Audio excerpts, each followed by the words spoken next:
There we are. We are live. Thank you. Diolch, Georgia. Bord ar aelodau, croeso I gyfarfod Awdurdod Parc Cenedlaethol. Croeso hefyd a unrhyw aelod o'i cyhoedd sydd yn gwylio. Welcome everyone, members, and apologies for anybody who's watching for the slight delay. I've had some technical issues, and as you will notice, we're all online. Our building that we normally have our meetings in is, I think, being currently knocked down this week, or soon will be. So our meetings will be online for the foreseeable future, but I hope that doesn't take away from what we discuss. I'm sure it won't. Lovely to see you all. Right, yes, we'll stop about between 11 and 11:30, depending on how we're getting on with the agenda. Just mindful that we've got a workshop afterwards, and I think we stay on the same link, but we'll have a short break in between that. And as we're online, could you please use the hand function if you want to speak? I'd be grateful. Thank you very much. Good. Right. Apologies for absence, please. Do we have any? Yes, thank you, Chair. We've had an apology from Dr. Rosie Plummer. Also been informed by Councillor Chris Williams and Councillor Sarah Hoss that they will be late. Apologies, Mrs. Sarah Hoss. Thank you. Thank you very much, Georgia. Do we have any disclosures of interest by members or officers in respect of any item of business? Don't think so. No. No, great, thank you. Item 3, to confirm the minutes of the meeting held on the 11th of December 24, which is on page 5. Hopefully you've read them all. I'm happy to propose them. Do I have a seconder or any comments? Just a comment, Di, please, Mrs. Madeline. Sorry, I didn't see your hand. I didn't see your hand. You weren't there. Apologies. It was used. You were there, but I couldn't see you. I have a comment on accuracy for minute item 15, the Awdurdod Park stakeholder group. 2 representatives were elected, both Dr. Hancock, Councillor Dr. Simon Hancock, and myself, and that's not recorded, so just needs an additional name in there with Tim and Gwyn as seconds. There we are. Okay, thank you. Can we note that, please? I've also got a question, which is a question rather, it's a matters arising rather than, so I'll, yes, whenever that's appropriate. Yeah. Yeah, so if we do the minutes, and then I've got one I'd like to raise as well. So if we, I'm happy to propose with those changes. Are you happy, Madeline, then to second those with that change?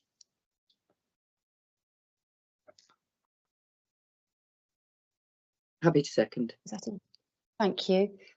All those in favour, please raise your virtual hand.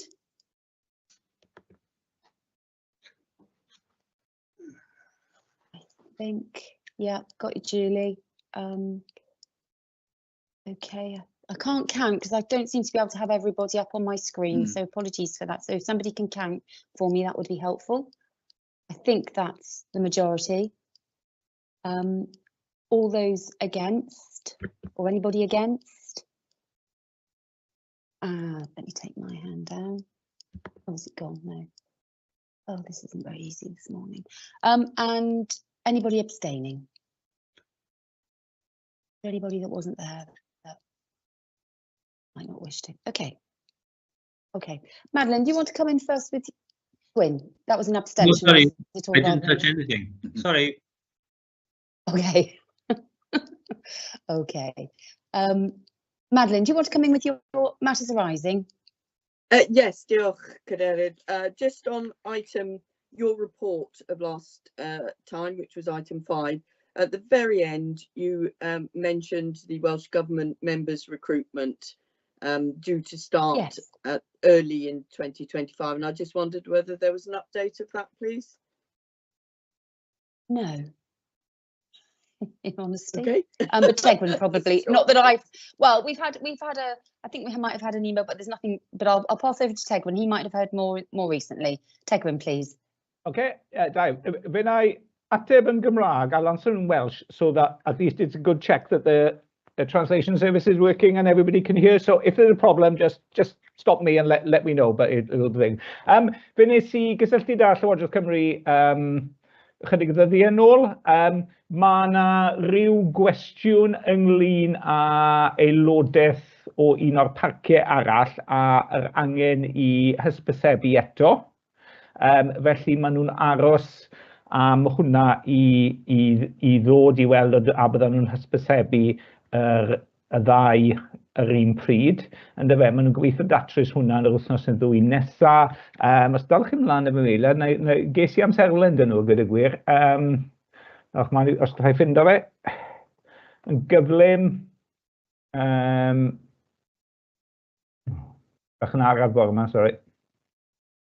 Ond yn sicr, fi'n credu bod ni'n rhagweld bod e'n dechrau yn yr wythnosau nesaf, yn y mis nesaf, a wedyn mae'n amserlen I gael I apwyntio tua mis Mai. Fyna, ac dwi wedi cynnwys ar y gweithdy sydd yn dilyn eitem, jyst I chi gael rhyw adborth o'r math os byddwn ni'n cael y cwestiwn o'r Llywodraeth Cymru, pa sgiliau byddech chi'n chwilio am ein aelod, o leia chi wedi cael mewnbwn i'n ateb ni. Dwi'n yn siŵr a bydden nhw yn gofyn neu'n fyna, ond o leia mae hwnna. Felly dyna'r wybodaeth sydd efo'r hyn o bryd. Diolch. All right, Magdalene. All right. Okay. Did everybody, just making sure that everybody was able to get the translation? Yeah. No problems. Good, excellent. My query was not really I didn't. Sorry. Okay, Tim. Do you perhaps? Yeah, no, I didn't. I have Yeah. gone through the menu on here, but I just can't seem to So get it for some reason. have Nothing you- there says that. So, Have you no looked? problem. It's no problem. Have you looked in the chat, Councillor Evans? The translator has put some instructions there about how to find the translation. I did, but I can't find anything. It doesn't say nothing there on this. So yeah, never mind. Have you got three little dots on your bottom of your screen or something? Sometimes if you press the three dots, it comes up as interpretation, and then you can choose the language. No, it's not on mine. You haven't got that. Okay. No. I'm presuming Angie and Michelle are the same. Yes. Yeah. I've got an Apple Mac, but when I click on the three dots, I just got 4 choices, and there's no there's not the thing that's in the chat there. It's like meeting info, device settings, video effects, and show live captions. Yeah. So Same I don't, Angie, have you? Okay. sorry. That's all right. I'm not quite I sure. will see if I can find out the answer as to how to find it on a Mac. Okay, Thank you I'll very go much. away and do that now. All right. Okay. Thank I you. So picked a couple of words up. well done. Perhaps Tegwin, you could just briefly just say that in English, please. Apologies. Yeah, I did contact Welsh Government a few days ago. They have an issue where they're not sure where they might need to re-advertise in one of the other parks, and therefore they're holding on with our recruitment to do both at the same time. But they've issued a timescale which sort of comes to an end at the end of in May. There, so I would expect some progress. Although I always tend to think some of these slip, but you know that's where we are at the moment. Thank you. Mindful that time is going on. It's you know, it's February already. Maureen, are you having the same problems as well, or did you want to say something else? Say something else, please. The 3 little dots, I've got an Apple Mac. If you log on to the 3 little dots, it says captions. If you press captions, you get up the translation. Mine doesn't say that. Mine says the same as Michelle's. Okay. Well, if it's a Mac, I mean, Yeah. that's what's on, and it says more, and it's got 3 little dots.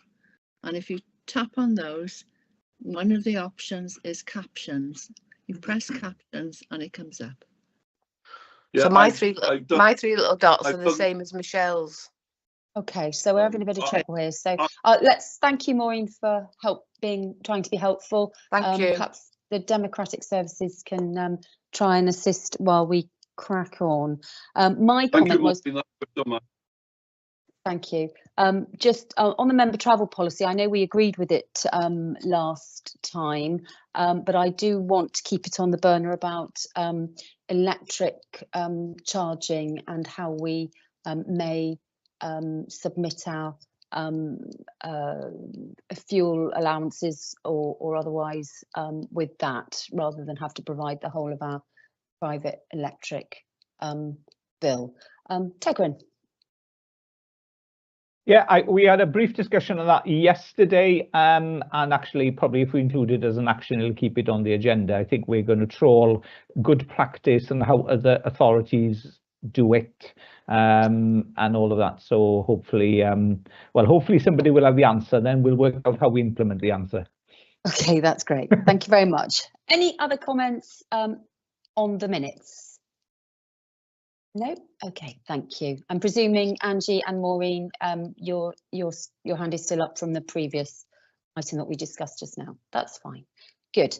To note the action log, which is on page, which page is it on? It's item 6. 15. It's on page 15. Sorry, that's not there. Yes, it is. Okay. Any items there that anybody wishes to further investigate or raise comments on, please? Tegrin? Yeah, I'll do it in English until we resolve the issue. Thank you. So everybody can hear. Hopefully, we'll resolve it during the meeting. Sorry, a couple of gaps there, or things that are not now. Just to give you a quick update on there. Pay and grading probably had fewer appeals than we expected. They've been through all the red circled appeals. So those have been completed. We're moving to a small number of sort of other appeals now. I think there's I can't remember the exact number, but it's around 7 or 8 there. So to be honest, well, I expected this might have run for several months. Actually, it looks as if we're going to try and bring it to an end quite quickly. We will have a conversation. I think we've all reflected quite a bit about this process, so we might as well wait for the appeals to come there. There was another one there.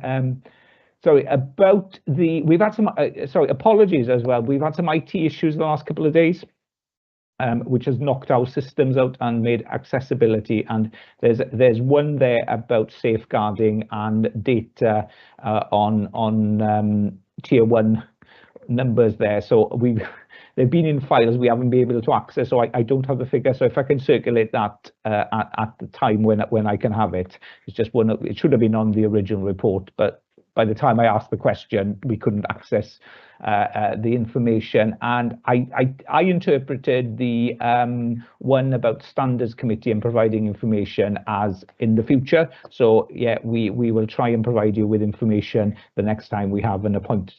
So we'll try and write that into the procedures for presenting papers or recruitment for standards committee. We'll obviously do it with the permission of the individual concerned and do it in private, so it doesn't unduly do it that way. But hopefully those are the couple of gaps that weren't there. There were a couple of others, weren't there? They were about the 961 about the investment properties, and I asked you if we could have that information for the income generation group, which is in meeting, which is in a week or two's time, so which you agreed to, and also about the Visit Pembrokeshire quantitative measures, which we seem to be chasing. Sorry, Rachel, I've just seen you've got your hand up, so I may have gone over what you were thinking, but I think James is on the call here, on the meeting, so I don't know if you've gained any further information. James, if you could, James Parkin, our director, if you could enlighten us at all, please. Yeah, I can do so. I caught up with Emma Thornton, who is Chief Executive at Visit Pembrokeshire. She's been working to set up a number of subgroups, as you said, to lead on thematic elements of the destination management plan. She admitted that she struggled to find volunteers to lead certain groups, so I've offered to lead on one of those groups if necessary. But I know Lucy Wanacott from the Port Authority has volunteered alongside you and Thomas, the Chief Exec at Planed. She did pass on apologies that the work's been delayed. She's been caught up with other Visit Pembrokeshire business like the Croeso Awards, a new website, and submitting evidence to do with the visitor levy. But she assures me that she'll be coordinating the first round of subgroup meetings shortly. Thank you, James. Shortly can be, well, we don't know what shortly means quite in that term, do we? So, and I'm just mindful that we've been asking this for some time. We've got to discuss, that's part of the agenda item, one of the agenda items today. I'm just mindful for the future. Tegwin, is that about that point, or yeah? Okay. Yeah, no. I entirely agree, and interesting. There's a paper later on that provides a progress report. If we receive funding from an organisation, I'd like to think that we are able to deal and deliver what they ask us. Therefore, I might relay that to Emma as part of my response to your decision later on. Thank you. Sorry, Rachel. Not to worry at all. I agree with the points you made, Chair, no problem. I was just going to make a general observation in all of them. The list is growing and it links back to the whole conversation we've had. Not a bad thing to have lots of actions, but we do need to close them. What would be really handy, I think, is to have an actual date in the timescale column. So if you could have that completed, I'm not saying for the next meeting, perhaps receiving something Di or I could look at in between meetings to get it sorted now. And preferably not something that says spring or autumn or something as well, dates, because I think it would help us as members. Then we're looking at it and we're asking questions related to, oh, that's due now in January, right? We expect a response. So it's just difficult to engage with it otherwise meaningfully without chasing every one of them on the list today, is my feeling. Just on the impact assessment one, I haven't been involved with that one, so that is incomplete, the one over the page. So I encourage people to come to me on that one, the caravan and camping one. Thank you. I'm mindful that there's thank you, Rachel. I'm mindful that there's 5 there that are complete now, so they can come off the list, can't they? So it won't look actually quite so long as normal, but it's important that we know that they're completed. No, thank you for that. Any other comments about the action log? No? Okay, thank you. If I don't see you, can you just shout, because I can't see everybody on my screen, so apologies. Right, if there's no other comments, I'll go on to my chair's announcements. Obviously over Christmas and New Year, it's quite a quiet period of time for me as chair with events, but I have been to one recently, which has been I attended the FUW farmhouse breakfast, which was in aid of air ambulance. And I understand they raised over £2,000. So lovely breakfast, lovely to meet people and friends, and it's at places like that where you meet contacts which you can, you know, help spread the word about national parks. In fact, I've got a farm meeting on the back of it, which is useful, and we can promote some of the things we do to the wider audience, which is good for parks. So that's really the only thing I have attended recently, although I have dealt with quite a few emails and yes, people come to me for various reasons. But Rachel, Dr. Heath Davis, please. Thanks, Di. I can add one if you like, to a bit of interest. Yes, yeah, went to CJC Energy Committee. Interesting meeting. I have shared, I did show yourself, Di, but taken especially to pass on to officers, which I've done.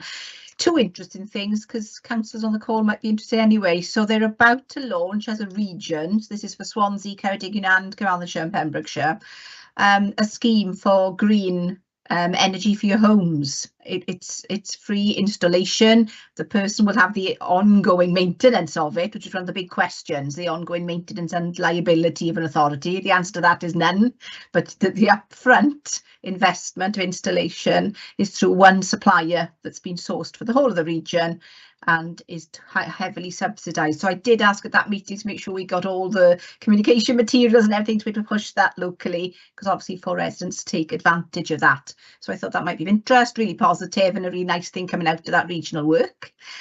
And the other thing on the CJC, which is interesting, is a project looking at how we can all share our electric charging points. So they've recognised that we might have some in some of our depots, we might have some in car parks, the same with local authorities, etc., etc. So it's a national project as well as a regional one to look at that, because there's a lot of practicalities around the different charging points, the different vehicles, and how you then recharge each other as a finance point of view across the authorities. Lots to work through, but really positive. So you're not building lots and lots of different chargers across a region. So as a public authority, we might go and travel somewhere in future and be able to pop into another national park or another local authority to charge our park vehicles. So two really positive things to mention, I thought. Thank you. Good meeting. So, yeah, good. And I actually mentioned there wasn't a CJC. I couldn't get to it, but I did read the minutes. I think Tegrin attended. But in fact, it was about the regional transport plan, and the majority of councillors, I'm not sure if they've were on the meeting at the beginning of this week. But again, that was interesting. So you heard what I'd read. So hopefully I think it's going out to consultation, isn't it? So you'll have sight and knowledge of that. Tegrin, please. Yeah, you just reminded me, just a quick point, just almost a point of letting people know. Obviously, we've had, it's really good to see some positive feedback from Rachel on the CJC, because I think we, like most, have some questions about the whole setup and all of that.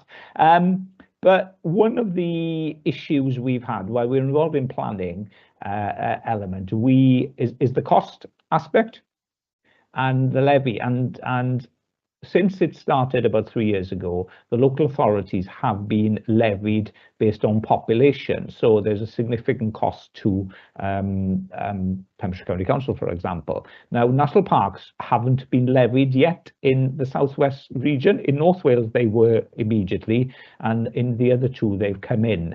So we finally have had to face that issue, and in some ways, you know, it's a bit like if I would say no taxation without representation type argument, isn't it? In one sense, if we want a seat at the table and being able to influence the planning issue, then unfortunately it comes at a cost. However, so we've had to agree to that. In a more positive sense, the levy we are being charged this year will be something like £672. So it's very small. So while it will increase if we have to deal with a fully funded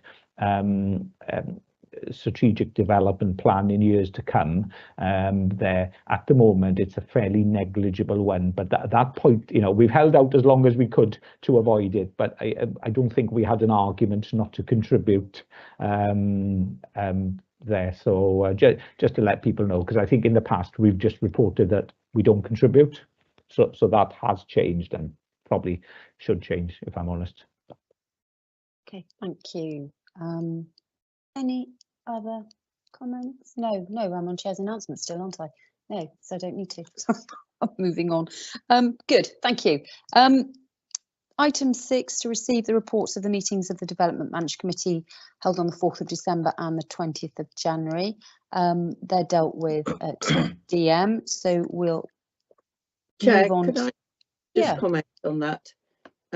Just have the opportunity to remind members, as we found on looking at the minutes of the 20th of January, and I know that members that attended the meeting found it really useful. So just a reminder again, please, members, on the importance of site visits and you know, good attendance. So that is always very helpful. Diolch yn fawr iawn. Thank you. Thank you, Madeleine. We'll move on to item 7, to consider the report of the meeting of the Grants Committee held on the 18th of September, starting on page 19. Anybody got any comments? The only comment I have on this one, I think I've raised it before on point 9, on the greening agricultural project. It's really quite important that we record the impact of each project. We need to know how successful or otherwise it's being. So I just wanted to flag that up, that we do need to make sure that we have some sort of base evidence data. Otherwise, I'm not sure how successful we can see how it can be, and that might, sort out how we, or change how we provide grant funding in the future. Madeline, please, Dr. Madeline Harvard. Yeah, just to respond to that, although obviously other members could as well. I think that this is a really curtailed minute of what the reports that we get and the information that's there is really very clear, and the officer is more than aware of the need to be able to track. So I think the committee's been really impressed by the work that's been achieved, and the difference that it is making.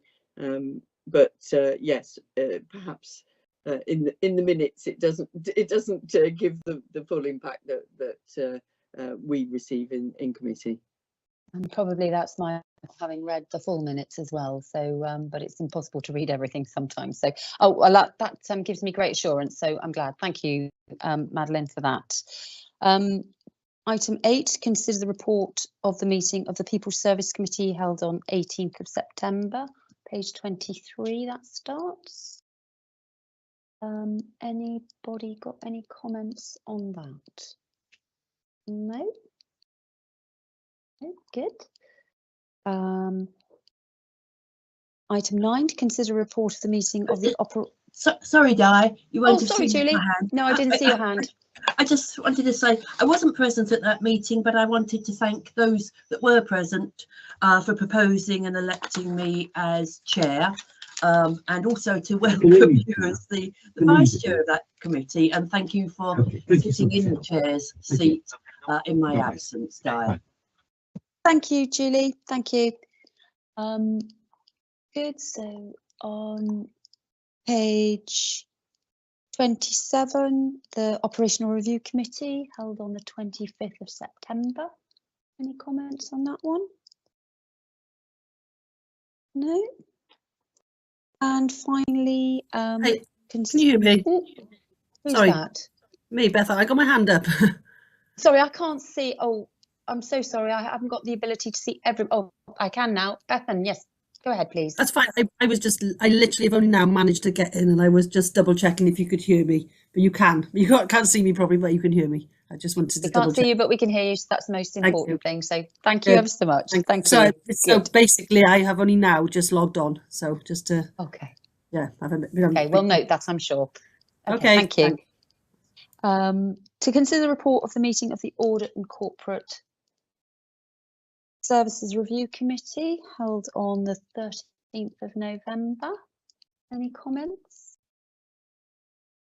Bethan, you've still got your hand up. I'm presuming it's just to let me know that you're here, but just that's lovely. Thank you. No comments on that. Okay, well, we'll go to the substantive items on the agenda. So we'll go to report number 125, the Wellbeing Objectives Internal Audit. And our Chief Executive, Tegrin, and Audit Wales. We've got Timothy Bucknell, I believe, from Audit Wales, have we? On the call to run us through this? I think Tim is here. Yeah. Yeah. Yes, thanks, Chair. Well, welcome, Tim. Sorry, I can't see you. Apologies, but I can hear you. So would you like to introduce this report? Yes, thanks, Chair. So myself and my colleague Alison Rees are on the call. So I'm just going to introduce very briefly and then pass over to Alison to run through more details on our findings and so on. So this is a report that follows our examination of the way in which the authority set its wellbeing objectives. So it's quite a specific piece of audit work which we're required to undertake under the Wellbeing of Future Generations Act. As I mentioned, Alison will run through the report and summarise our findings and talk about our thoughts on the authority's response to our recommendation. And then obviously we'll be happy to take any questions at the end as usual, or as we go through the report. So I think that's all I was going to say. So Alison, are you okay to take it from there? Yeah, absolutely. Good morning, everybody. I'm Alison Rees. I'm a senior auditor within Audit Wales. As Tim just mentioned, this is a very specific piece of work in response to the Wellbeing of Future Generations Act, in which the Act itself places a wellbeing duty on 56 public bodies, including the National Park Authority. And this duty requires those public bodies to set and publish wellbeing objectives designed to maximise the contribution to achieving the 7 national wellbeing goals. Now, the Auditor General must carry out examinations to assess the extent to which public bodies have acted in accordance with the Sustainable Development Principle when setting their wellbeing objectives. So over the last couple of years, Audit Wales have been carrying out a rolling programme of these examinations across those 56 public bodies. So this review is very much part of that programme, with a very sort of focus on the authority's approach to setting their wellbeing objectives and how the authorities acted in accordance with the Sustainable Development Principle. So specifically, we looked at the process the Parc Authority had, how the Parc Authority learned from setting previous wellbeing objectives and how it applied this learning when setting its current objectives, the arrangements to deliver the wellbeing objectives, as well as the arrangements to monitor progress as well. So those were sort of the focus areas of this particular piece of work, and it's the same focus areas across all the other public bodies that have gone through this examination. So we delivered this work during July and August of last year, and this report reflects the arrangements the authority had in place at that time.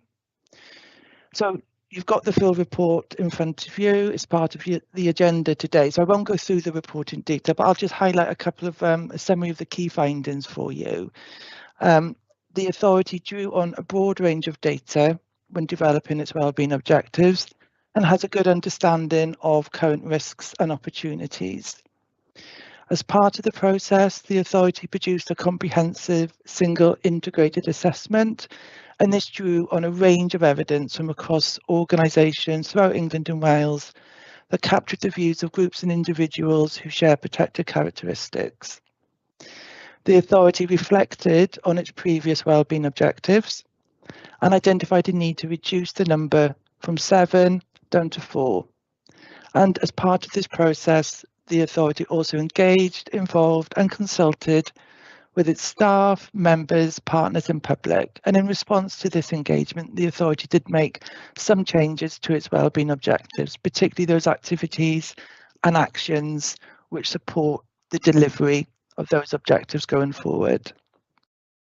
We also note that there is clear alignment between the authority's wellbeing objectives and the national wellbeing goals, and also that the authority is committed to working collaboratively, and it can demonstrate alignment with key local partner activities and their priorities, and the authority captures this collaborative working in an annual report. The authority regularly monitors its performance and delivering its objectives, which includes the arrangements to be able to demonstrate progress as well. And lastly, the authority has allocated resources in the short term to support delivery of its wellbeing objectives, and it has clear actions to identify resources for the medium to longer term as well. So overall, we concluded that the authority has applied the Sustainable Development Principle when setting its current wellbeing objectives, and it's informed by a range of data and collaborative activity. Now, as you will note in the report, there is one recommendation. At the time of our field work, the authority was trialling a different approach to monitoring and reporting, as well as collecting baseline data to support several performance indicators. So the recommendation does centre on this activity, and it focuses on reviewing the effectiveness of these arrangements to ensure they assist members in scrutinising and challenging performance information. As you will see within your meeting papers today, the authority has completed a management response form stating its actions to address this recommendation. We are satisfied with the authority's proposed actions. So at this stage, I can hand over to an officer to talk through the authority's response, or equally sort of take any questions at this stage if there are any. Thank you very much. Thank you, Alison. Members, I think you probably agree it's quite a positive report, so really pleasing. So good effort. Members, do you want? Has anybody got anything they'd like to comment on? Julie James, please. Thank you, Chair. Hello, Tim, again, and Alison. Good to see you both. And yes, I totally agree with the Chair. Very, very positive report. I very much enjoyed reading it. Obviously, 57 public organisations that you have to assess with regard to the wellbeing objectives. And I just wondered where we are with the other two parks. Are we the first national park in Wales that you've assessed, or are we sort of following on? And in which case, are there any further lessons to be learned from the findings with the other two parks? Thank you. Thank you, Julie. Yeah, thanks for that question. I think we've completed the work in the other two national parks, but we haven't published the findings yet, so it would be inappropriate to comment at this stage. But I think what I would say is obviously you will be able to see the findings because those reports will be published as well. And then I think the other thing to bear in mind, we're also required under the legislation, or the Auditor General is required to produce a 5-year plan, or sorry, a 5-year report summarising all of his work under the WFG Act. So that report is due by May this year. So in that you will also get a flavour of our overall findings and view, not just on the wellbeing objective setting, but the application of the ST principle in terms of taking steps to meet wellbeing objectives across all of those bodies. So again, that should hopefully provide some of that context as well. I guess just to add to the Chair's comments, I mean, to summarise it, it clearly is a positive report. So I think we share that view in terms of the findings. That's fairly self-evident, I think, isn't it? Thanks, Tim. I'll keep an eye out for those reports. Thank you, Chair. Thank you, Tim. Thank you, Julie. Degrin, our Chief Exec. Yeah, you know, to be honest, we've had some interesting discussions with Audit Wales on other reports, and still having them actually. So it's quite nice to have a report that we consider quite positive there. Although I would have to say, I don't think we've always felt that possibly our work and ways of working were fairly aligned to WFG even prior to the legislation coming in, so it's probably less of a challenge for us, just to be totally honest. It was just confirming, well, one, I'd like to thank Maya in particular, who obviously is fairly integral in putting this model and ensuring there, but also you as members and the staff. You know, this is a whole organisation approach to dealing with this, hence why in part we brought it to the whole authority as opposed to the audit committee, which we might have done with a different type of report. And the recommendation, I think, quite happy to accept that, and we're putting a plan in place to deal with that. But yeah, generally quite positive. So diolch, Tim and your team. Thank you. Councillor Simon Hancock, please. Thank you very much indeed, Chair. Yeah, like Julie, I'm very, very pleased to see such a positive report from Audit Wales. And I wouldn't say the ghost of Michael Williams, but in the spirit of Michael Williams still being with us, I wanted to ask, is this part of the sort of the remuneration that we pay, the fee that we pay, this targeted piece of research on wellbeing objectives? It's part of, it's no extra expense to the authority, you carrying out this targeted piece of audit work. Yeah, that's right. Yeah, so it's incorporated into the performance audit. Well, the way it's described in your audit plan would be part of the performance audit fee. Yeah. Okay, thank you. That's good. It's nice to know that Councillor Mike Williams still is with us in a different form. Thank you. Any other comments for Tim or Alison? No? Okay. Well, then I'll ask you to go to page 55 where the organisational response is, and just need to know whether you are happy with that response. I'm presuming we have to take a vote on this, Caroline? Or not? Yeah. Yes, I think we will do it. Yeah, thank you. Okay, so Councillor Hancock, you got your... I was going to move the recommendation. Sorry, Chair. Yeah. Yep, thank you very much. Julie, do I have seconded with you? Rachel? Okay. Yes, seconded. Okay, thank you. Thank you though, Rachel. It's not very easy with on the screen here, so apologies, trying to juggle quite a few things here. So Councillor Hancock has proposed, Julie James has seconded. All those in favour to agree to the organisational response on page 55, please put your hand up.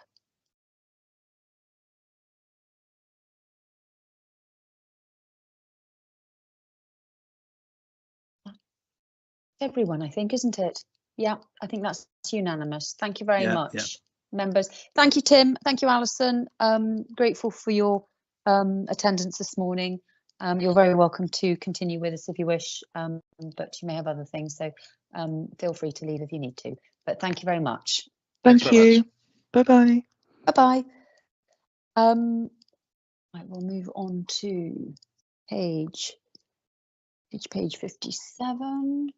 Sorry, I don't have an all singing, all dancing desktop here. Just need to scroll through. Right, we're going to the report number 225, the Pembrokeshire County Council levy, and I believe the Head of Finance and Fundraising, Catherine Evans, is going to take this item, please. Catherine? Yep. Thank you. Morning all. So just to very quickly run through the paper, this is the issue, the annual levy letter to Pembrokeshire County Council. Sorry, I've lost my screen here. There we are. I'm very sorry to interrupt you, Catherine. Would you mind pulling your microphone down to your mouth just so we can hear you a bit clearer? Sorry, I always do that. That's fine, thank you. Yeah, so the paper is to approve the calculation of the levy for 25-26 and seek approval to issue the levy letter to Pembrokeshire County Council for a sum of 1.137.195. Basically, the letter needs to be delivered to Pembrokeshire County Council by the 15th of this month, which is end of next week, beginning of the week after. And just to make a note that following an increase in settlement of the Welsh Government core grant, the request for the levy has actually increased by a sum of £53,000. So we're just asking for confirmation that you're happy for the levy letter to be delivered to Pembrokeshire County Council. Thank you, Catherine. Do I have any comments?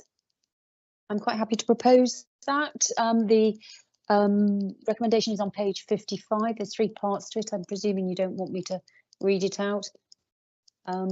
Rachel? Yeah, quite happy to second it as well. It's a formulaic thing, isn't it? This is the sum to be set. So yeah, quite straightforward. Thanks, Dave. Thank you. Dr. Madeline Harvard, please. Just to comment as well how useful the recent budget workshop was in going through this again. So we have discussed this previously. Thank you. Diolch. Thank you. Well, I propose the recommendation. Dr. Heath Davis has seconded the recommendations. If there's no further comment, I will go straight to the vote. So all those in favour, please raise their hands.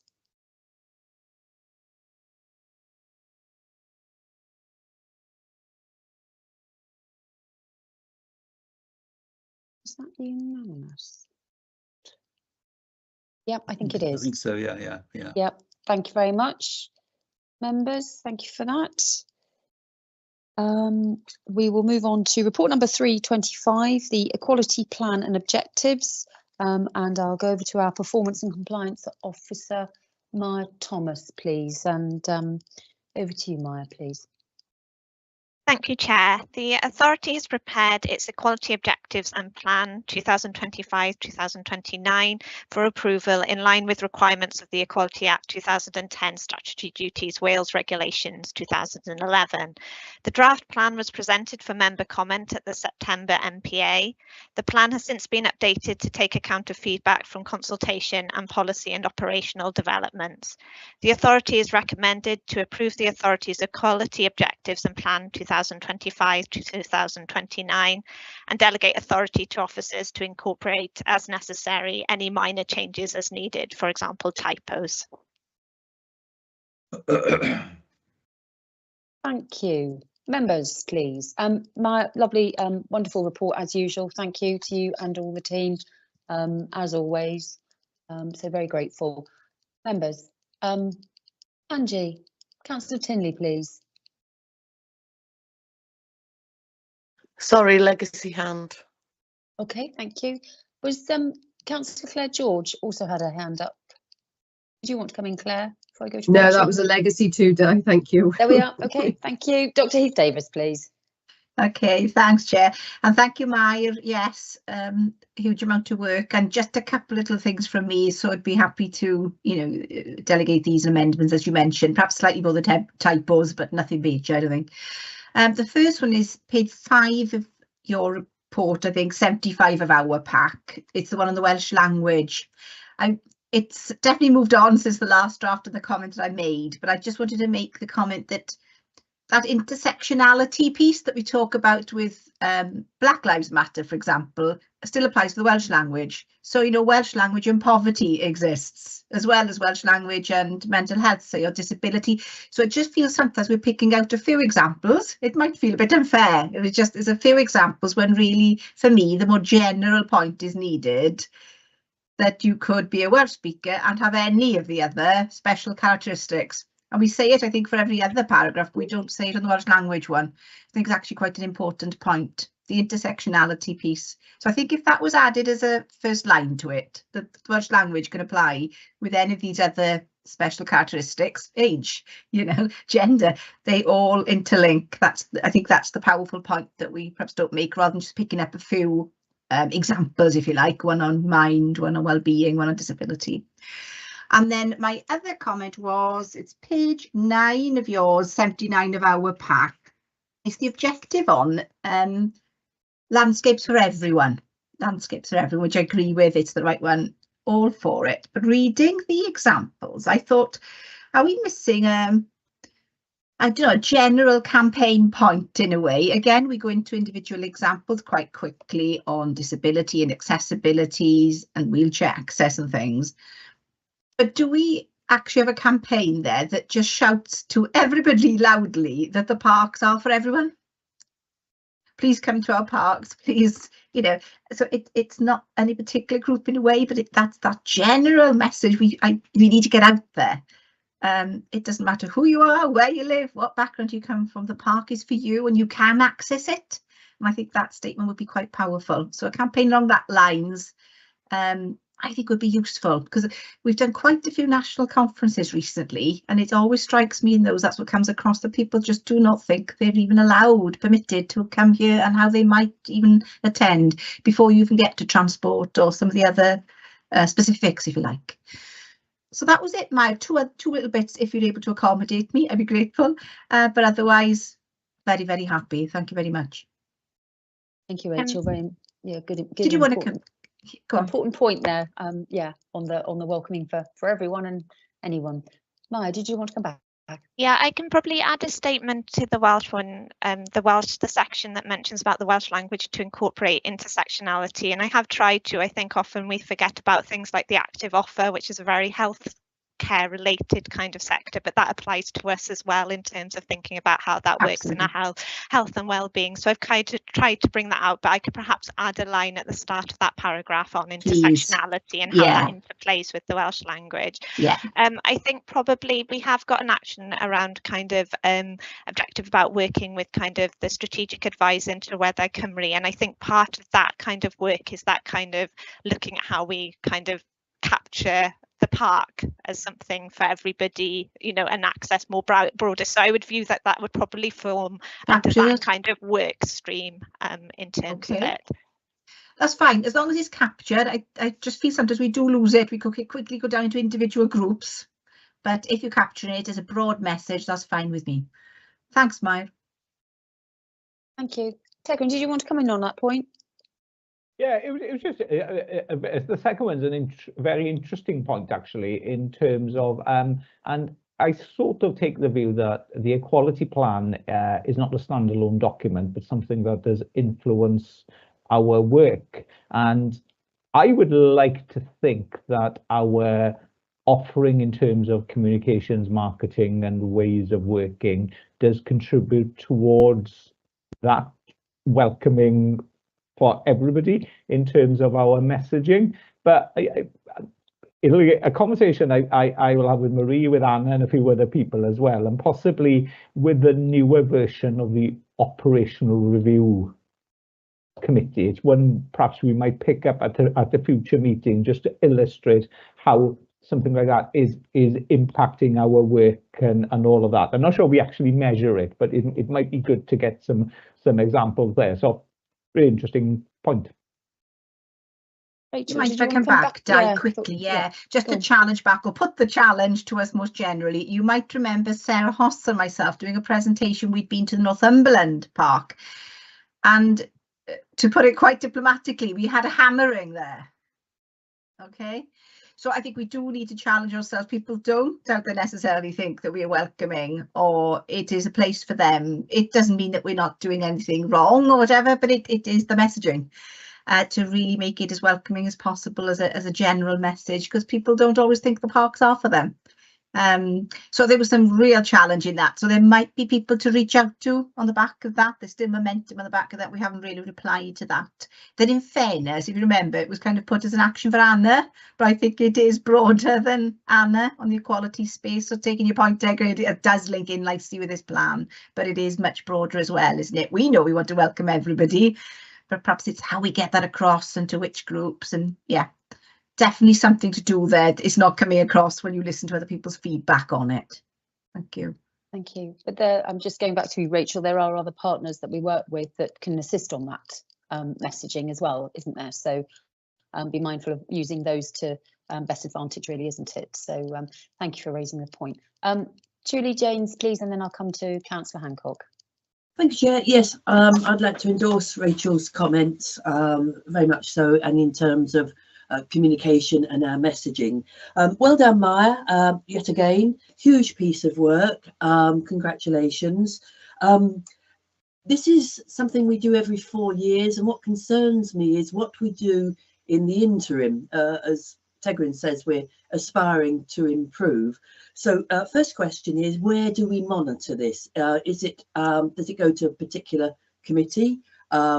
Maybe it's the People Services Committee, I'm not sure, because we really need some time scales on where we want to improve, because there's no actual actions that I can see from this report. Good to see the benchmarking with Pembrokeshire County Council and Wales generally, but in terms perhaps of our own makeup in terms of our staff, it might be useful also to benchmark with other national parks as well. And that's certainly something that I've been discussing with Joy, our People Services Manager. But other than that, very, very interesting report to read. Thank you.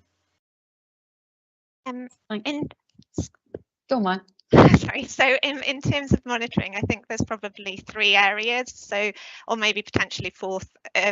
I think that for those actions that are related to a delivery plan, they're monitored via operational review. For some of them, they fall out of scope of those because they're more related to kind of assurance and corporate areas. So they're monitored via the assurance report that goes to audit and corporate services. So I'll look at how we integrate those in terms of there. And then we're required to do an annual equality report. So that would be the overarching performance every year. And we've also had discussions with internal audit, have been doing a bit of work on equality. So I think there's some sort of ways we can strengthen the annual equality report to cover some of the areas and issues you've addressed going forward.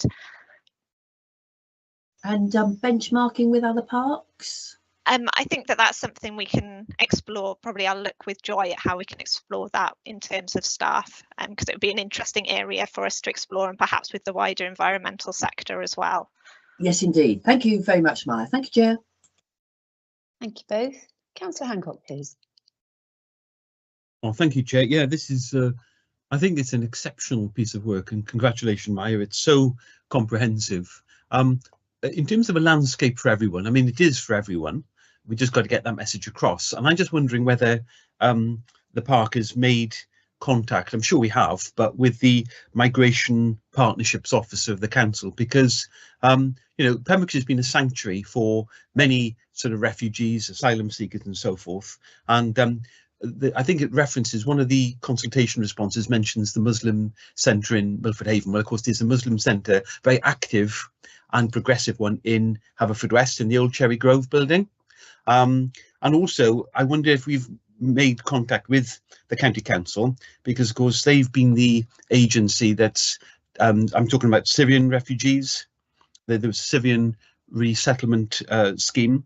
A number of people have been supported. Ukrainian groups. I think there's 175 Ukrainian refugees still living in Pembrokeshire. And of course, at the moment, the council is supporting 58 from the Afghan relocations and assistance policy.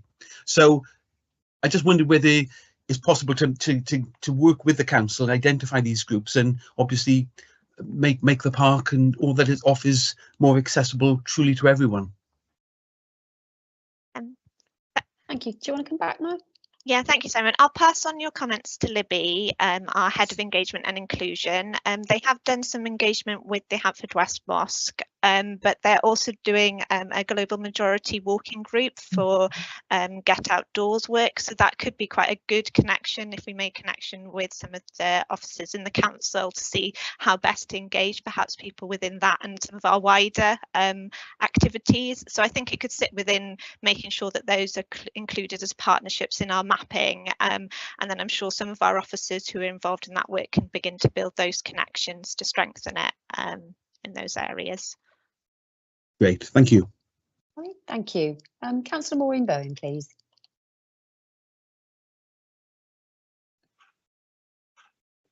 It's a good report. Thank you, Mayor. I'm really hesitant to add to it, if I may, some queries. But as a disabled person myself, I love Pembrokeshire and I can walk quite a distance, but I need to stop regularly, and this is what I find spoils it for me. I can't sit on a grassy knoll because they're never high enough. So whereas most people can say, oh yes, we can take a picnic and have it on the field or whatever, I can't do that. And I know I'm not unique because I've never actually obtained uniqueness in my life. So there's other people like me too who need seats at a certain height, and they need to be quite regular in distance. I can see there's an occupational review committee coming up on the 12th of March, and I'm sorry if I'm bringing this up at the wrong committee, but I just wanted to add that. Thank you, Maureen. No, it's all relevant. Maya, did you want to make any comment? Yeah, I think that's really, really useful, Maureen. And I think that's part of the kind of work of some of our teams like Get Outdoors, and some of their engagement is finding out some of those barriers that people face. And often they are things like not thinking about the location of where kind of furnitures are on the coast path and how that could form a barrier if you haven't got access for different groups in terms of being able to kind of rest at different spots and those sorts of work. So I think a lot of our teams are involved in looking at how they can engage with people who've got different experiences to capture that and then think about how we can apply that in the context of the national park. So thank you for your comment. Thank you. Thank you. And I suppose this is where the Office of National Statistics census comes in here, isn't it? Because it gives us an idea of the number of people who may have disabilities or otherwise, or I mean, I don't know about anybody else, but that document, that evidence-based document, was hugely interesting. But mindful that it is year 21 and we are now going into year 25, so we've got to be always mindful of that as well, because things do move on, don't they? So we're sort of working on information that's in the past, which is not always ideal, but that's the most relevant information we have. So thank you. Do I have any other comments? No? Okay, well, I will take you, I think it's, let's just go back to page 61, and the recommendation at the top is to approve the authority's equality objectives and plan 2025 to 29, and delegate authority to officers to incorporate as necessary any minor changes as needed. And obviously Rachel raised a couple of points there, which I think you've taken into consideration, Maya. So can we leave you, if Rachel is happy for you to include that? Do I have with those amends, do I have a proposer for those two recommendations? And Happy to Julie propose, James. Chair. Thank you. And Councillor Maureen Bowen. You happy to second? There. So Julie James proposing, Councillor Maureen Bowen seconding. All those in. Gwyn, did you want to say something, or was that? No. Okay, you've already put your hands up. Okay, all those in favour, I think that's what that is. Thank you.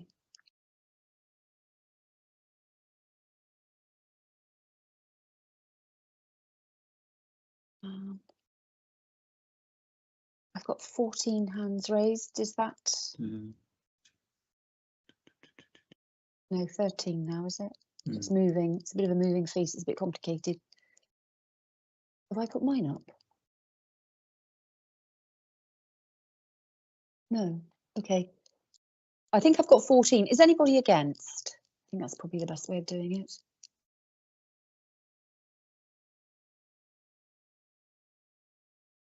Me. Okay. And is that? Got 2 hands raised against. Is that correct?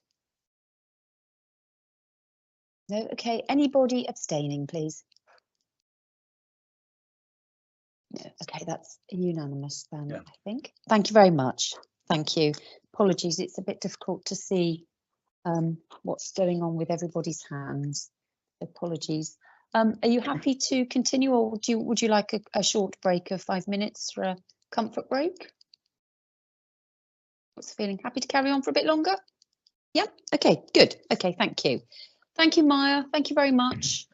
We will go on to report number 425, the Visit Pembrokeshire funding, and that's on page 143. And our Chief Executive, Tegwyn Jones, will take that. Over to you, Tegwyn, please.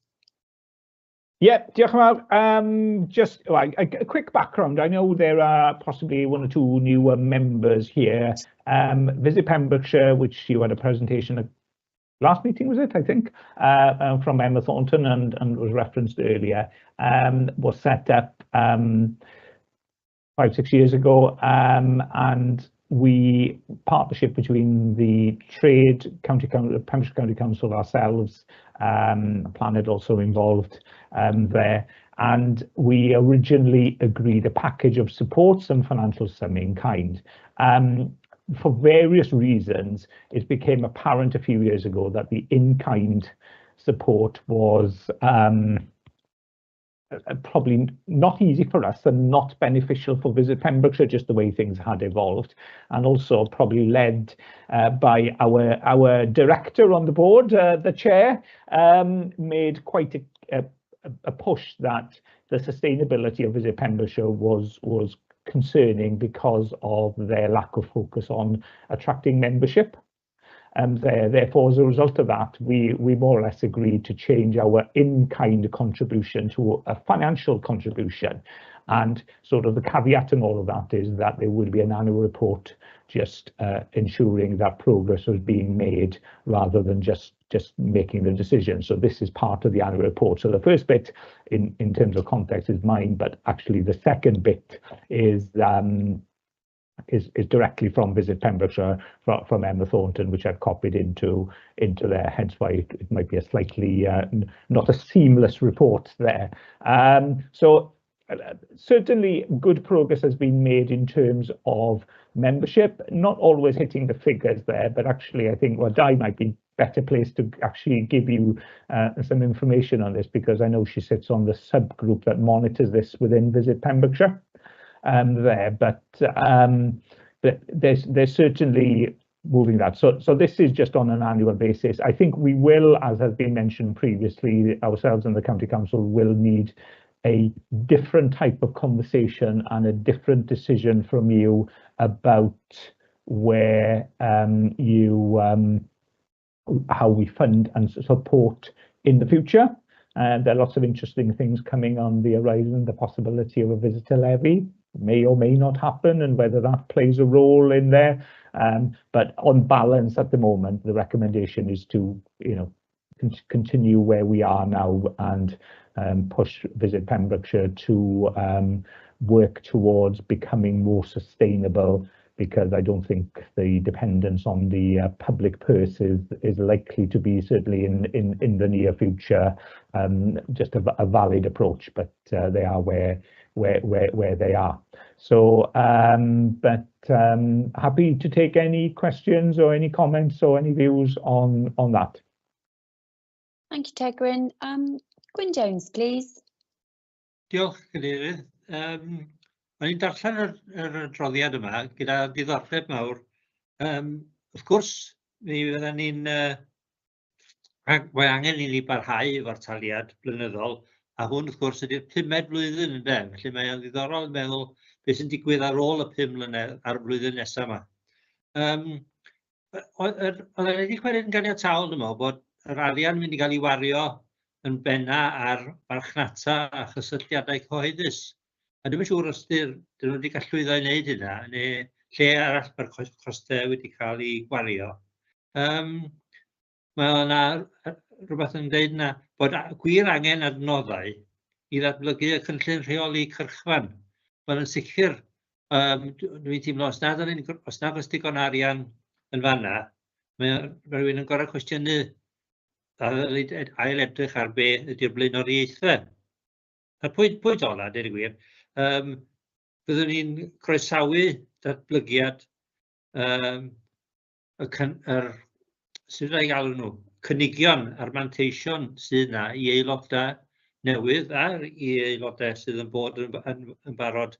Achos heb cael cynigyn deniadol, dwi'n gweld sut mae'r gyfundrefn yn gallu tyfu na cael parhau yn yr hir dymor.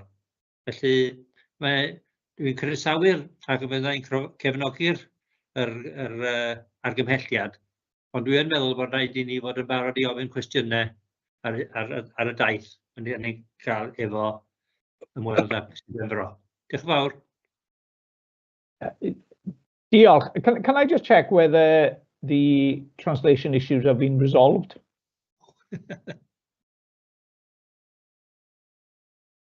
There was Michelle, there was Maureen, who else? Michelle, can you hear?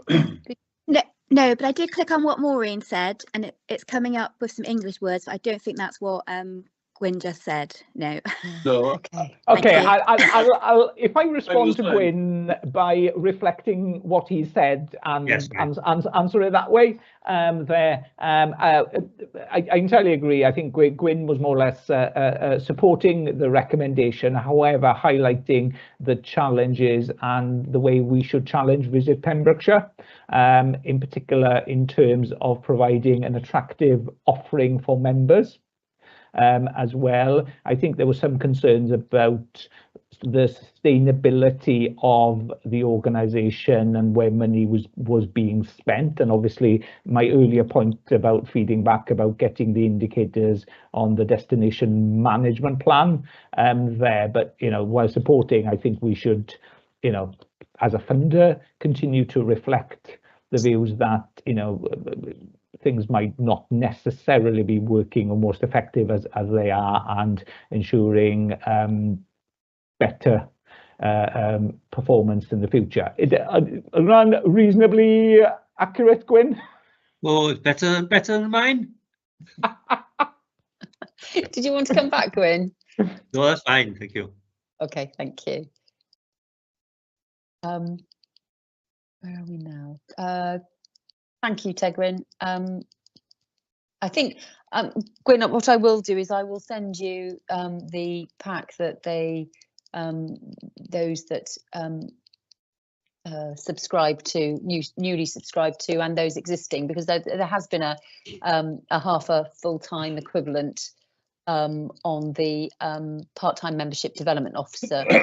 And there's a new membership and marketing manager. They have very much concentrated on trying to increase membership. But it's not just about, I think the meeting we had recently, it's not just about the numbers, it's also about the financial contribution that those make, because you could have 10 small ones that are, I don't know, £150, say, for example, or you can have one big one for £2,000 or something. So I think there's a balance there, isn't there, between not just chasing numbers but also the financial contribution to continue and to make sure it is sustainable for the future, because without the members it's not going to be. So I said, my priority as a subcommittee member on the membership is to keep pushing that, because I'm mindful of local authority and Pembrokeshire Coast National Park's ability to continue to fund that, forever.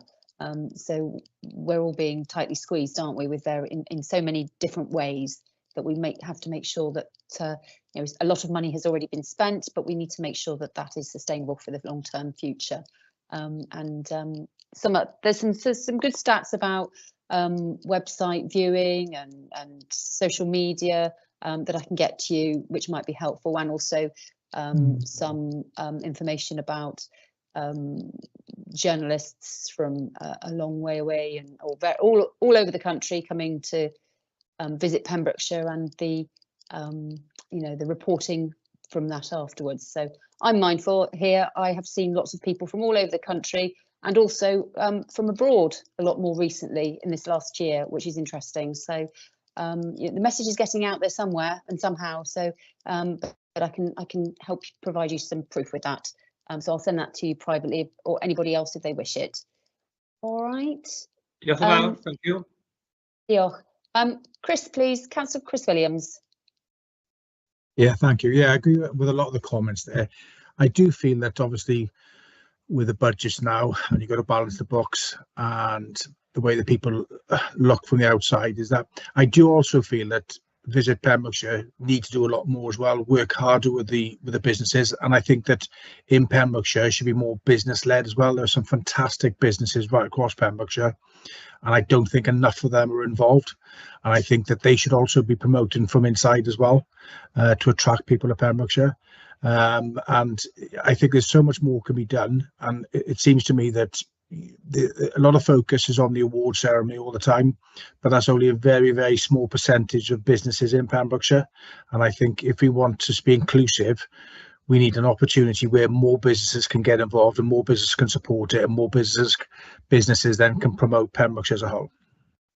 Thank you. Just for your information, Chris, I went to Tenby Golf Club 2 or 3 weeks ago, and there were there were a lot of businesses in that room.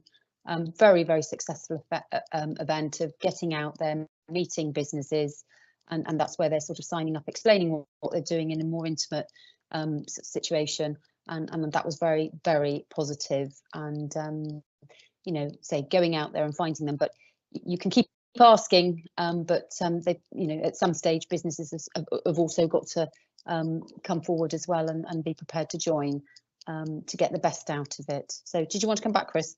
Yeah, look, I just think it's a very difficult time for a lot of businesses. I think with everything coming out of COVID, I don't think the weather's been particularly good over the last 2 years. I think with the hospitality and the minimum wage, and everything adding, it is very challenging for these businesses. So we have to find a way of making it accessible for all, and I think that's the challenge. But I do believe that there's enough quality businesses in Pembrokeshire, right across Pembrokeshire, that can head this up and they can drive this forward.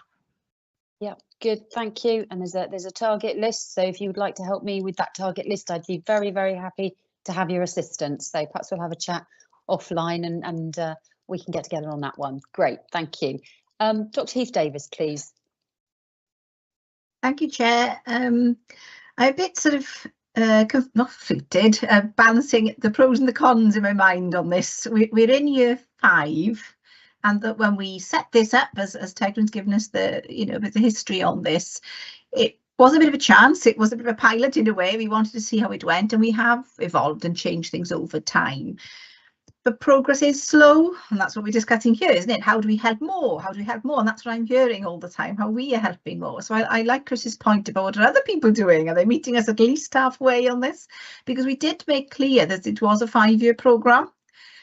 So whilst I might be inclined in the 5th year to say, OK, let's give it a bit more effort, a bit more time, change the tactics again, I don't think I'd be inclined in the 6th year with how the paper look when it comes back next year. So I'm just putting it out there at this point to be transparent.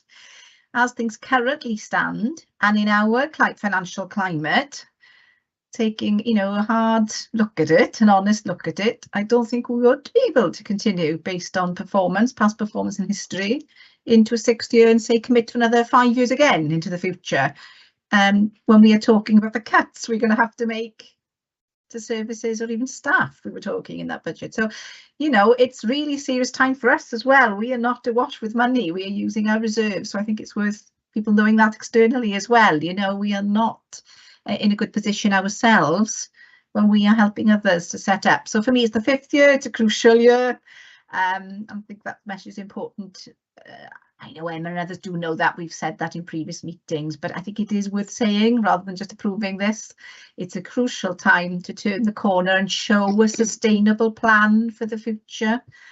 Because I don't think I'd be mindful to support a cash contribution into 6th year and into another 5 years from there, personally, based on performance.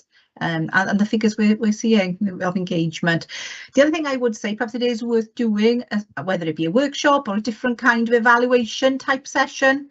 So we're not looking at a paper like this now in year 6 and then being asked at that point to vote almost on something again. I think it'd be worth looking at what went well, what didn't go so well, and what could be done differently next time to perhaps set it up or move forward in a different way, or hand over something that is sustainable in fairness. So yeah, I'd like to suggest that we at least get a forum of a certain amount of people together that really can pull it apart and work out what we are going to say when the paper comes to it in the 6th year. Yeah. Thank Thanks, you. Chair. Thank you, and rest assured, Tegrin and I are sort of intimating and saying that I mean, it's up to members ultimately whether they want to support it in the future, isn't it? But it's that balance of what we think we're getting out of it, or not we, but the park is getting out of it, and the benefit. If we think that that is worth 25 or whatever we decide in the future, then that's for us to decide and work out, isn't it? But no, I get your point. Thank you. I think Tegrin might want to come back on point. Yeah, just a quick. Points? Yeah, just a very quickly, in one sense, and don't, I get really confused because they're different financial years. I get confused on the financial years, really. But yeah, ultimately, the future is a member decision. We've already started some discussions with the County Council and Visit Pembrokeshire, because what we don't want to do with any ones, we just cut them off and all of that. My only quick reflection would be, obviously, it's a public-private partnership, and actually contributing and being around the table does give us a degree of influence that we might lose should we stop all contributions. Having said that, you are entirely spot on to say we're going to have to make difficult decisions, and everything is a balance. So, but yeah, it will be a member decision for the future. Thank you. Councillor Blackhall, please. Thank you, Di. Just basically on what Rachel and both Chris have said, I back up what they've said. Whereas I think anything that promotes the whole of Pembrokeshire is a positive. My concerns are on speaking to various businesses, not just where I am, but throughout the county, is that people just don't have the money, and everyone is under a lot of strain at the moment. Which is why so many are using their own social media platforms and, obviously using it that way, which isn't costing them. So it is a very difficult balance. Here in this area, we have another group around Tenby and around Saundersfoot who make money from it also, and their reach is exceptionally large. And that is a profit-making one as well, and they promote a lot of the businesses. So it's very hard to get that balance, whereas Visit Pembrokeshire is a fantastic scheme that is ongoing.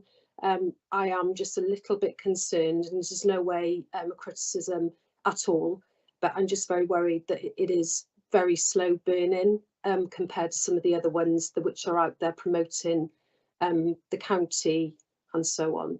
Thank you. Thank you.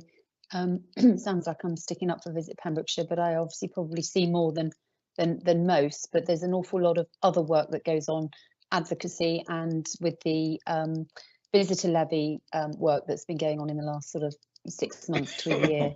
A lot of time and effort has been gathering businesses' views about that. So lots of things perhaps other organisations might not deal with or have to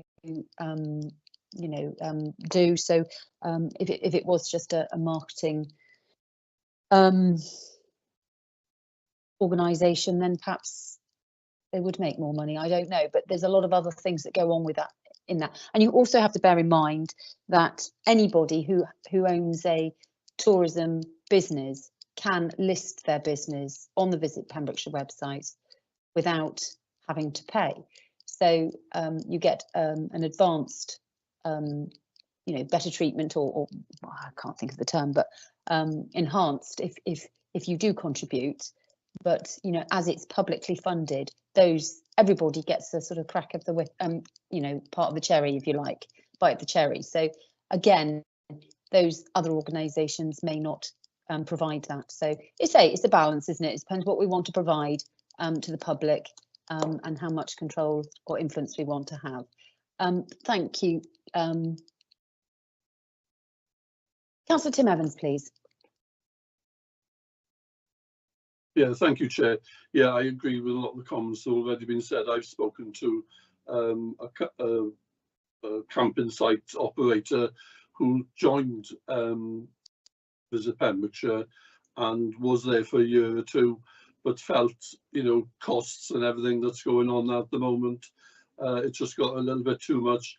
And what they felt was that the bigger players within Pembrokeshire were taking a lot of the glory, and they didn't.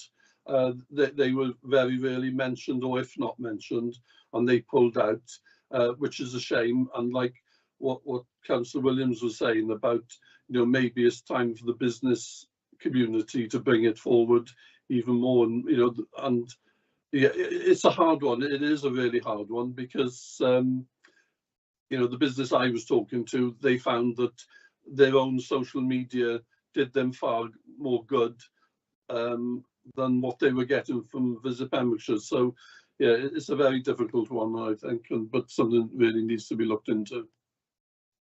Thank you, Tim. All good stuff, and I shall certainly feed all this back at the next meeting. It's all very relevant and helpful, so thank you. And if anybody wants to know any more or have any more information about it, happy to forward that on to you as well. So I'll do it to Gwyn. If there's anybody else, let me know, please. Well, I'm going to take you, unless there's no other further comments, I'm going to take you to the recommendation that members agree to provide a cash contribution of £25,000 to Visit Pembrokeshire for the financial year 25-26 instead of an in-kind contribution. So, Tim, your hand is still up. Did you want to? No? Okay. Dr. Madeline Harvard, please. Yes, I'm happy to propose that recommendation. Thank you, Madeline. Dr. Heath Davis, please. Thanks, Di. Yeah, I'm happy to second, or maybe I'm proposing something slightly different. As I mentioned, happy to do that so long as we have some sort of cost-benefit analysis done during the year. Because I think somebody said, what are the benefits we are getting out of that? And I think we just need to do that exercise so we're quite clear what we want to get out of it if we're to contribute in cash in future. So happy to second if perhaps Madeline is included doing that, or if not, I'm happy to do a separate proposal. Are you happy with that, Madeline? No, I think it's yes, I'm happy right. to do that. I think the discussion that was had about having an evaluation session before this gets discussed again in the future will be really important. So having that data to actually inform that session will be really useful. Thank you. Gwyn, did you want to come back in? You're on mute. Oh no, okay, that's fine. Councillor Mike James, please.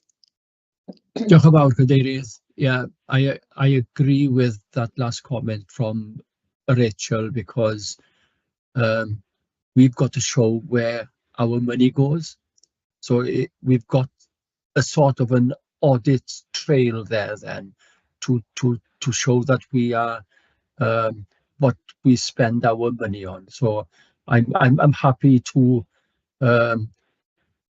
agree with that, with the amendment. Diolch yn fawr iawn. Thank you, Mike. No further comments then. So we've had a proposer by Madeline and a seconder by Rachel that the recommendation as is there, but we also do a cost benefit or an evaluation throughout the year in readiness for next year. So all those in favour, please raise your hand.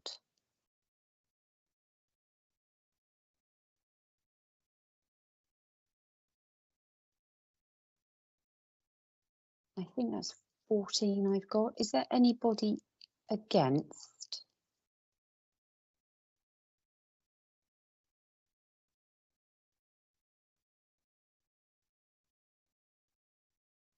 Tim, is that you against? Just making sure. No? Okay, we don't have any against. Do I have any abstentions, please? No. Councillor Bethan Price. Yeah, because I'm a member of Visit Pembrokeshire, so I'm not going to vote on this. No, that's fair enough. Thank you very much. That'll be a declaration of interest, I suspect, that you probably need to. Yeah, I did later. That's fine. You weren't here at these. Yeah, that's fine. Don't worry. Okay, thank you. Thank you. Thank you. Good. We've only got 2 items left. I'm mindful that probably one won't take very long. Are you happy to carry on for the next 5-10 minutes? Yeah, okay then. Thank you. Report number 525, the calendar of meetings. Democratic Services Manager Caroline Llewellyn will take this, and I just would like to say thank you very much for making sure that they don't clash with NPA and full council at the same week. I'm really, really grateful, even though I may not be in this position. Somebody else might be, but it's still, as councillors, it's an awful lot to do in 1 week. So thank you for considering that and taking that on board. Over to you, Caroline. Thank you. That's all right, Chair. Thank you. As you said, the calendar of meetings is before you. There's one amendment I need to point out, is that since drafting this calendar, we've had the date for the Welsh Member Seminar hosted by Eryri, which will be on the 1st and 2nd of October this year. So naturally, they did give us some options, and that was the date that worked best for us, because we are able to easily reorganise the Chief Exec's performance review panel, and the workshop will just fall away. We'll just fit that in on another occasion. So yeah, that we will arrange the meeting so that members who are able and would like to attend the seminar in Eryri are able to do so. Apart from that, the workshops, we will produce a schedule of workshops which we will update throughout the year as we are able to organise them. If any members have any questions, I'm happy to answer. Otherwise, I would take you to the recommendation to ask you to approve the calendar of meetings, please. Thank you, Caroline. Julie James, please. Happy to approve, Chair, but can I stress that topics for the workshops are often based on member feedback from your personal development reviews. So this is my opportunity to plug the fact that Caroline has kindly reminded us, and actually I'm doing one of another member, another chair on Friday, and she at the same time is doing my PDR. So that'll be 2 done. So that's a challenge for all the other members, please. Let's get a good number and excellent feedback for Caroline so we can decide what training and development is needed in the future. Thank you. I'll get off my soapbox now, Chair. Thank you, Julie. And if you weren't going to say it, I've got it as a note after this, at the end of this particular agenda item. So you've beaten me to it. So thank you very much. Gwyn.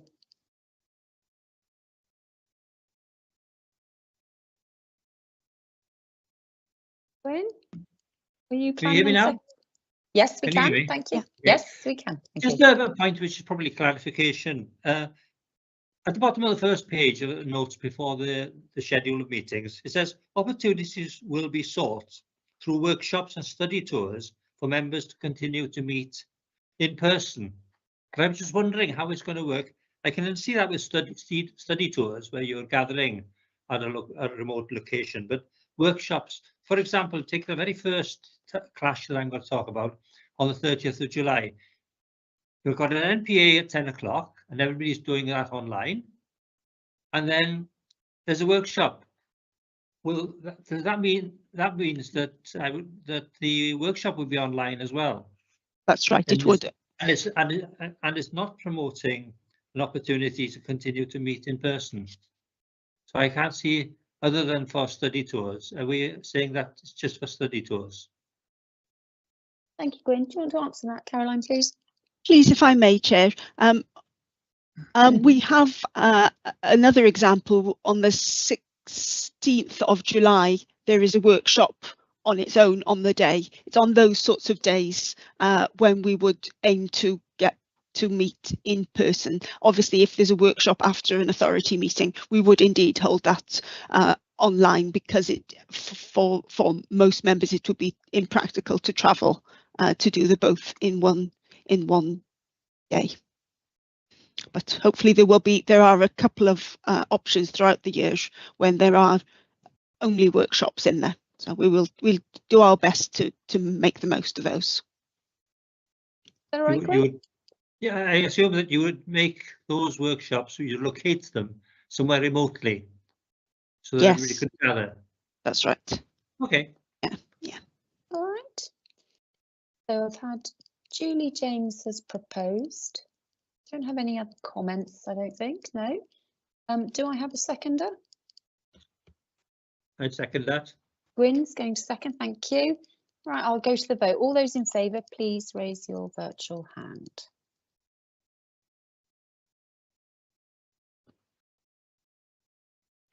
That's everybody, isn't it? Yeah, that's everybody. Yep. That's great. Thank you, members. Thank you for that. We've got one last item which I will move on to. As you may recall, we discussed the safeguarding policy on, it's right at the end of the report. I haven't got the page number, I'm afraid. 155 I have now. And we decided to bring this back because there were a few members that had a number of amends and further discussion. So hopefully you've all had time to read it again, and I'm going to ask, Graham Peake's not here, is he? No. So is Libby Taylor here? Yes. So Libby, who is our head of engagement and inclusion, will be taking this item. So over to you, please, Libby. It's a safeguarding policy. Apologies if I haven't mentioned that. Thank you, Chair. Good morning, members. First of all, apologies from Graham. He's had to be away at a meeting in the Cenedlaethol in Cardiff today, but we didn't want to delay bringing this report back to you with the amendments that we've made. So hopefully I'll be able to cover. There's really, I just want to run through the amendments that we've made to the policy following members' feedback and questions at the last meeting. So they should be quite straightforward, but I'll just draw your attention to them one by one. The first one is section 3, it's paragraph 3.1 on page 5 of the policy, which was just an updated paragraph. I think it was Dr. Heath Davis's suggestions to make clearer the scope of the policy, what it applies to. So there's an updated statement there on page 5. The next one is section 6.2, which is on page 9 of the policy. Just scroll through that so that I can see it as well. This was around the levels of checks and clarifications of the different levels of checks required for the different roles. We do look every time at a role and what level of safeguarding check is needed, so that it's impossible to be generic about these, because each different role will have a different level of responsibility. So each time a new role is created or vacated, we will look at the level of DBS check required to make sure that we are applying the appropriate level, but we've added in a statement about people whose work is in loco parentis of children. There's very little of our work that actually applies to, but in 1 or 2 cases it does. So that's where we would go for every check possible, the enhanced DBS check and the check on the barred list. Section 7.2, which is on page 12, is the next section which we've amended. And I apologise, there are two section 7.2s on this page. That's a typo, so we'll make sure that's updated. But that's to give additional clarity around one-to-one working. So first of all, on first aid, but also then around transport. And just to clarify, particularly in the situation where we might be providing transport for children and young people, there are very few circumstances where that arises, but where it does, that will be risk assessed, that it will be done with consent, and so on. So we've just specified that in more detail in the policy here for you. And the final point is paragraph 7.10, which is on page 18. Apologise, it's a long policy, but you'll appreciate why the detail is necessary, which just makes reference to our lost children's procedures. I think members have been sent a copy of those procedures, but there will be a link for staff in the policy, which is on our intranet, so that staff can find that missing child procedure and adapt it if necessary for specific events or occasions. So we've referenced that in the policy as well. So those are all the amendments that we've made, but I'm happy to take any questions. Thank you, Libby. Very grateful. And hopefully all those amendments from last NPA's discussions, members are happy that they've all been included. Julie. Thank you very much. Good to see you, Libby. And please pass on our thanks to Graham. And I'm sure attending the Senedd is far more important than being with us today, and obviously you've more than adequately taken us through. Just wanted to record my thanks for the very prompt action that officers took in forwarding the missing child procedures from our various visitor centres, picking up on the very valid concerns that I and other members had at the discussion at the last meeting. I saw an early redraft of this and I was happy. So, Chair, if I may, I'll happy to propose this safeguarding policy. Thank you. Thank you, Julie. Rachel, please. Yeah, thank you. I won't repeat all of Julie's thanks. People have done a lot of work at this since the last draft does look significantly different. Thank you. And I have sent my comments by email. I haven't seen the draft though until this paper here. So I do have 2 follow-ups, if you don't mind, Libby. They're small. I'm sure they can be put in with that proposal to amend. It's that wording on 7.3 it is. It's the doubled up 7.2, the one on the use of transport. So it's the real 7.3. I think the wording you just used to us now is better than what's there. So you actually said in the very rare and few cases where a member of staff might have to use their car. And that would be more, I think, where we're at when you think about a policy, because actually it almost says the opposite. Whilst in the most cases, there will be no need, but actually therefore says there are quite a few cases. That could be 25% of cases. So it leaves it a bit open, and I am concerned of this one. I'm protecting staff on this one in particular, that they really do know they really shouldn't be doing this. It should be absolutely not expected. So rare that they've got to phone their line management and do a risk assessment before they do it. And it just, to me, I think we ought to make it absolutely clear on staff on that one. So yeah, I thought your wording was better, Libby, if you're going to cope with that, just in that first line. And I think it would leave no doubt for staff then they aren't to do it. And they'd have to contact a line manager if they were to, especially use their own car, because it talks about that insurance for your own car. And then the only one that hit me, and it's so comprehensive, I almost, I don't know, hesitate by mentioning it, but it was some of the paragraphs that have changed now did make me think about this. So you've got residentials and other things in there now that are very clear, and voluntary work as well, etc. You don't mention numbers, ratios, so it might be worth looking at, or it might be a quick win just to put guidance in. You could put a quick link or something because it's quite detailed, but that there are rules around that. One, they're not one-to-one, but also depending on the age of the children, how many you've got, affects how many staff you should have there, and that would help hugely because you don't end up in the situations then where you are one-to-one and you sort of putting yourself at risk both ways. So perhaps the numbers might help, numbers and ratios. Thank you, and that's it. Otherwise, I'm happy to second with Julie if there's other comments from others, of course. Any other comments? I'll go back to Julie to see if she's happy with those amends. Very happy to incorporate Rachel's amendments and well spotted, Rachel. Thank you. Thank you. Is that okay, Libby? Brilliant. Thank you. So if there's no further comments, I've had a proposal from Julie. Hello. Who's that? Angie. Oh, sorry, Angie. Sorry, I haven't got That's my little okay. people up in which order. There we are. I've got you now. Sorry.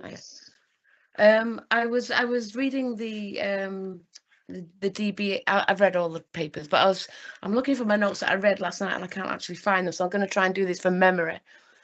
On the DBS checks, on the policy for coastal parks, have you?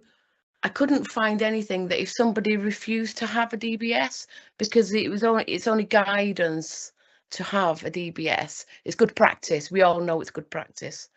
But have you got anything in place if somebody absolutely refuses?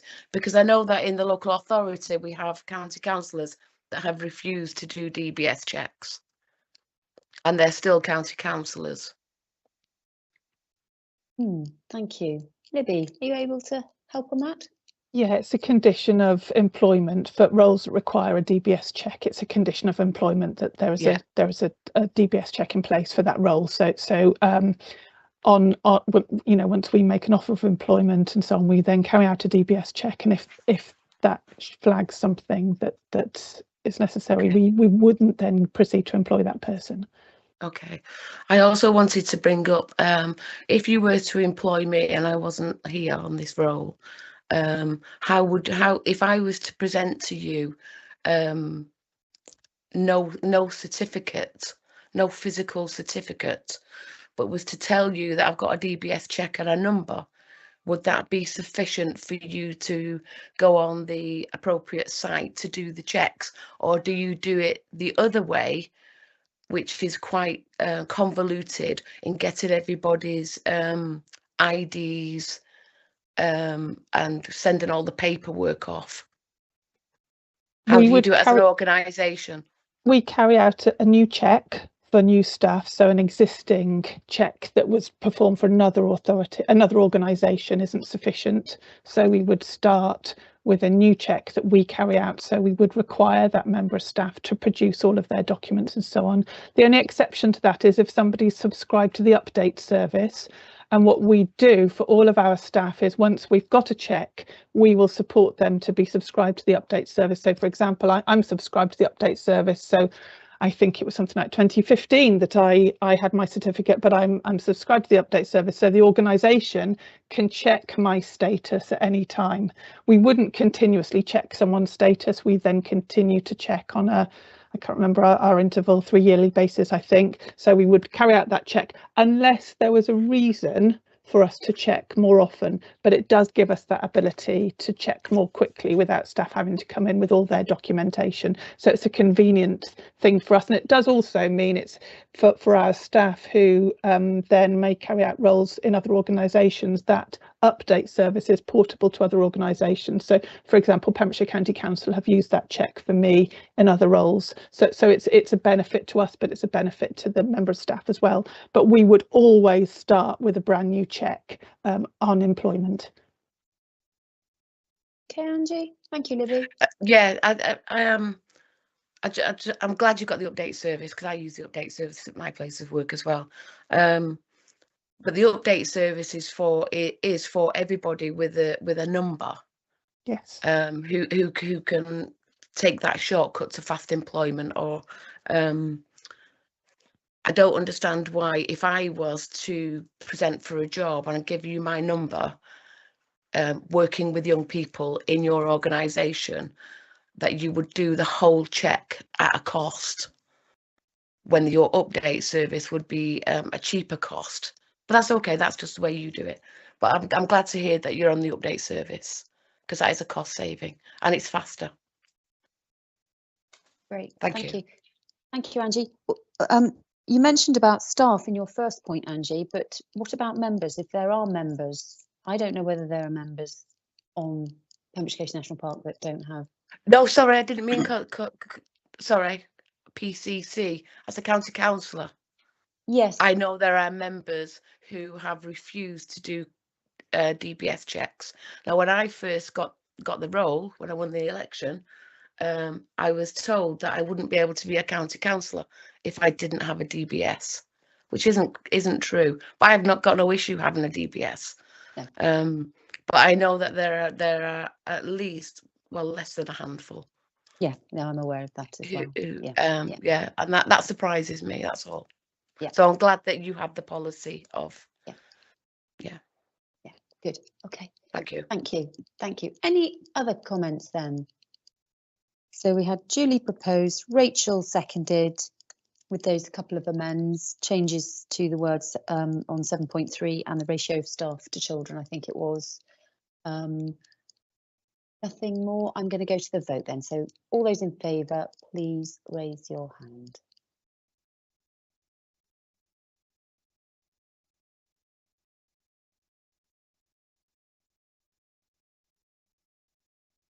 Okay, is there anybody against, please? Take your hands down.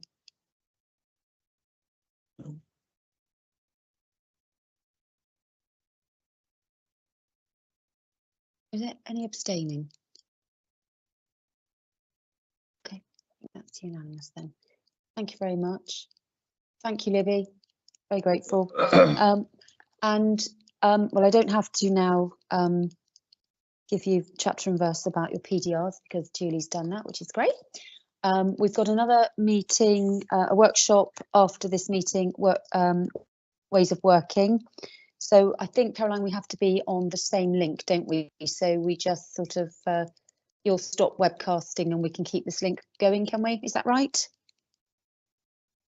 Chair, yes, Chair, that's correct. Yeah, we just stay in the meeting and. Yeah, so what time would you like to start that? Is it at 1:30? Have you got it, or did you want to do it before that?